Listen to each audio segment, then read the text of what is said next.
আমরা বড় একটা সমাবেশ ঢাকায় চাইলে করতে পারতাম, কিন্তু আমরা করিনি। কারণ তখন মানুষকে দেখানো আমাদের কোনো উদ্দেশ্য ছিল না। জামাতে ইসলামী সরকারে যায়নি, সরকারের অংশ নয়, একটা দায়িত্বশীল রাজনৈতিক সংগঠন, দ্বীনি সংগঠন। এই জায়গা থেকে যেটুকু আমাদের পক্ষে করণীয় সেটা আমরা করার চেষ্টা করছি। জুলাই যুদ্ধে যারা শহীদ হয়েছে, প্রতিটি শহীদের ঘরে আমরা সাথে সাথে পৌঁছে যাওয়ার চেষ্টা করেছি, পরিবারকে সান্ত্বনা দিয়েছি, তাদের জন্য দোয়া করেছি, তাদের কাছে দোয়া চেয়েছি, তাদেরকে আশ্বস্ত করেছি এখন থেকে আমরাও আপনাদের পরিবারের সদস্য এবং আমরা আপনাদের সাথে আছি, ইনশাল্লাহ আমরা আপনাদের সাথে থাকব।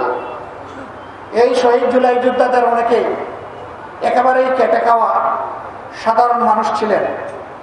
আপনারা দোয়া করবেন, তাদের শতাধিক পরিবারের দায়িত্ব একটা দ্বীনি সংগঠন, রাজনৈতিক সংগঠন বাংলাদেশ জামাতে ইসলামী গ্রহণ করেছে।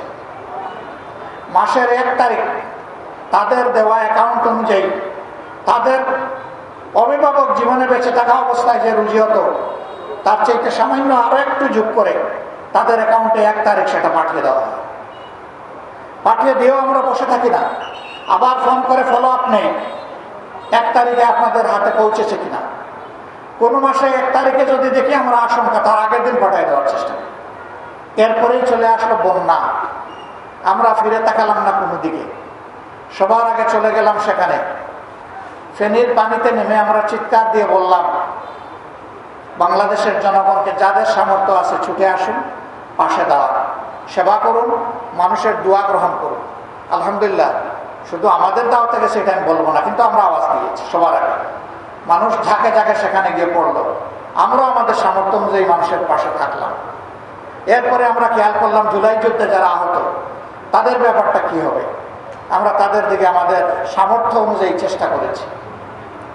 এই জায়গায় লক্ষ্য করুন, আমরা বড় একটা সমাবেশ ঢাকায় চাইলে করতে পারতাম, কিন্তু আমরা করিনি।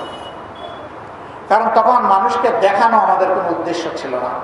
এই বিপ্লবের ক্রেডিট দাবি করার কোনো উদ্দেশ্য আগেও ছিল না, এখনো নাই। আমরা গভীরভাবে বিশ্বাস করি এটি আল্লাহ তাআলার একান্ত মেহেরবানিতে এই পরিবর্তন হয়েছে। আর এর জমিনের দায়িত্ব এবং এই জমিনের কৃতিত্ব হচ্ছে বাংলাদেশের 18 কোটি মানুষের।